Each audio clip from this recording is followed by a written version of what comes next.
ಸಾಹಿತ್ಯದಲ್ಲಿ ಪ್ರತಿಯೊಬ್ಬರ ಪರಿಚಯ ಸಹ ಮಾಡಿಕೊಟ್ಟಿದ್ದೀನಿ. ಒಂದಲ್ಲ ವಿವಿಧ ಕ್ಷೇತ್ರಗಳು ಒಬ್ಬೊಬ್ಬರು ಒಂದೊಂದು ಫೀಲ್ಡಲ್ಲಿ ಅಚೀವ್ಮೆಂಟ್ಸ್ ಮಾಡಿದ್ದಾರೆ. ಮತ್ತಷ್ಟು ಅಚೀವ್ಮೆಂಟ್ಸ್ ಎಲ್ಲರೂ ಸಹ ನೋಡಿದಲ್ಲಿ ನಮಗೆ ಎಲ್ಲರೂ ಸಹ ಇನ್ಸ್ಪಿರೇಷನ್ ಆಗಿದ್ದಾರೆ.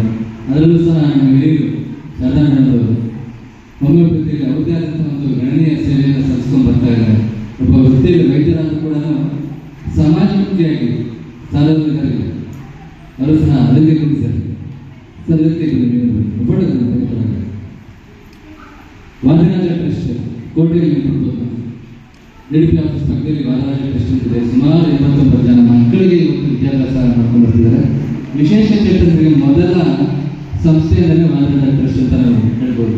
ಕೋಲಾರದ ಪ್ರಥಮ ಅವರೇ ಅಂತ ಹೇಳಿ ನಮಗೆ ಅವರು ನಾವಿವತ್ತು ಆನಂದ ಮಾಡ್ತಾ ಇದ್ದೀವಿ ಅಂದರೆ ಅದು ನಮ್ಮ ಒಂದು ಪುಣ್ಯ ಅಂತಲೇ ನಾವು ಹೇಳ್ಬೋದು. ಮತ್ತೊಬ್ಬರು ಸಿದ್ದರಾಮಯ್ಯ ಸರ್ ಅವರು ಒಂದು ಚೂರು ಬೇಜಾರು ಮಾಡ್ಕೊಳ್ಳೋದು ಪ್ರತಿ ಕಾರ್ಯಕ್ರಮದಲ್ಲಿ ಶುರು ನಾನಿದ್ದೀನಿ ಮಾಡೋಣ. ಈ ಸಮಯದಲ್ಲಿ ಸಹ ನಿವೃತ್ತಿ ಪ್ರೌಢಶಾಲಾ ಶಿಕ್ಷಕರು, ಕನ್ನಡ ಸಾಹಿತ್ಯ ಪರಿಷತ್ತಿನ ಗೌರವಾಧ್ಯಕ್ಷರು, ಯಾವುದೇ ನಮ್ಮ ಬಳಗ ಕಾರ್ಯಕ್ರಮದಲ್ಲಿ ಮುಂಚೂಣಿಯಲ್ಲಿ ಅವರು ಇರ್ತಾರೆ. ಆಯ್ತು ನನಗೆ ಏನಾದ್ರು ಮಾಡೋಣ ಹೋಗೋಣ. ಇದಲ್ಲದೆ ನಿರಂತರವಾಗಿ ಪತ್ರಿಕೆ ಓದೋದನ್ನು ಅಭ್ಯಾಸ ಮಾಡಬೇಕು.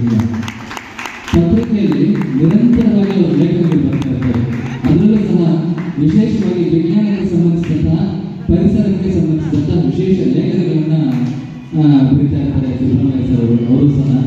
ಮತ್ತೊಬ್ಬರು ನಮ್ಮ ಮಂಜುನಾಥ್ ಸರ್ ಅವರು ಇತ್ತೀಚೆಗೆ ವಕೀಲ ಸಂಘದ ನಿರ್ದೇಶಕರು ಕೂಡ ಆಗಿದ್ದಾರೆ. ಅದಲ್ಲದೆ ಅಂತಾರಾಷ್ಟ್ರೀಯ ಕ್ರೀಡೆ ವಕೀಲ ಸಂಘ ವಕೀಲರಾಗಿ ಯಾರು ನಿರ್ವಹಿಸಿದ್ರು ಕೂಡ ಮಕ್ಕಳ ಕಲ್ಯಾಣ ಇಲಾಖೆ ಪ್ರತಿಭೆ CWC ಮಕ್ಕಳ ವಿಶೇಷ ಒಂದು ಅದಾದಂಥ ಒಂದು ವಿಡಿಯೋ ಅದರಲ್ಲಿ ನಿರಂತರವಾಗಿ ಸೇವೆಯನ್ನು ಸಲ್ಲಿಸ್ಕೊಂಡು ಬರ್ತಿದ್ದಾರೆ. ಹೀಗೆ ನಿರಂತರವಾಗಿ ಸಾಹಿತ್ಯದ ಅಭಿರುಚಿಯನ್ನು ಹೊಂದಿದ್ದಾರೆ. ಬಹುಮುಖ ಪ್ರತಿಭೆ ಅಂತ ಹೇಳ್ಬೋದು. ನಮ್ಮ ಮಗನ ಬೆಳ್ಳಿ ಮಗನ ಅಂತಲೇ ಕರಿತೀವಿ, ಅವರು ಸಹ ಇದ್ದಾರೆ. ಮತ್ತು ನಮ್ಮ ಸೌತ್ ಈಗಾಗಲೇ ಪರಿಚಯ ಮಾಡ್ಕೊಂಡಿದ್ದೀನಿ ಕ್ರೀಡಾಪಟು. ಆ್ಯಕ್ಚುಲಿ ನನಗೆ ಸೌತ್ ಕೇಳಿದ್ರು ಸರ್ ಒಂದು ಸಾಂಗ್ ಹೇಳ್ಬೇಕು ನಾನು ಕೂಡ ಅಂತ. ನಾನು ಸುಮ್ಮನೆ ಕೇಳಿದೆ ಯಾಕಂದ್ರೆ ಅಂತ. ಆ್ಯಕ್ಚುಲಿ ವಿಡಿಯೋ ಕಳಿಸಿದ್ರು ಸರ್ ಇದು ಸಮಯದ ಅಭಾವ ಸರ್, ನೆಕ್ಸ್ಟ್ ಕಾರ್ಯಕ್ರಮದಲ್ಲಿ ಖಂಡಿತ. ಒಳ್ಳೆ ಗಾಯಕ, ನಾನು ವಿಡಿಯೋಸ್ ನೋಡಿದೆ, ಸಂಸ್ಥೆ ನೋಡಿದೆ, ಒಳ್ಳೆ ಗಾಯಕ, ಖಂಡಿತ ಅಂದರೆ ಅವಕಾಶ ಕೊಡ್ತೀನಿ ಸರ್. ಬಹುಮುಖ ಪ್ರತಿಭೆ ಸರ್.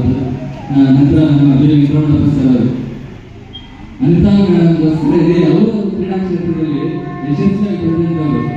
ಅನಿತಾ ಮೇಡಮ್ಗೋಸ್ಕರ ಅವರು ಒಂದು ಲೈಫ್ ಸ್ಯಾಕ್ರಿಫೈಸ್ ಮಾಡಿ ಅನಿತಾ ಮೇಡಮ್ಗೋಸ್ಕರ ಅವರು ನಮ್ಮ ಜೀವನವನ್ನು ಸಮರ್ಪಣೆ ಮಾಡಿದ್ದಾರೆ.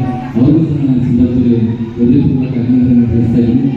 ಅವ್ರ ಪರಿಸ್ಥಿತಿ ರಿಟೈರ್ಮೆಂಟ್ ತಗೊಬೇಕಾಗಿಲ್ಲ, ಸಮಸ್ಯೆ ಮಾಡೋದಕ್ಕೆ ರಿಟೈರ್ಮೆಂಟ್ ತಗೊಬೇಕಾಗಿಲ್ಲ. ನಮ್ಮ ಸುತ್ತಮುತ್ತ ಇರುವಂಥವ್ರ ಹಲವಾರು ಸಮಸ್ಯೆಗಳು ನಮಗೆ ಕಣ್ಮುಂದೆ ನಡೀತಾ ಇರ್ತದೆ. ನಮ್ಗೆ ಯಾಕೆ ಬೇಕು ಅಂತ ಹೋಗ್ತಾ ಇರ್ತೀವಿ. ನಾನು ನಿಮಗೆ ನೋಡಿ ನಿಜವಾಗ್ಲೂ ಕಡಿಮೆ ಆಗ್ತಾ ಇದೆ. ಆ ನಿಟ್ಟಿನಲ್ಲಿ ಯುವ ವಯಸ್ಸಿನಲ್ಲಿ ಹಲವಾರು ಸಮಾಜ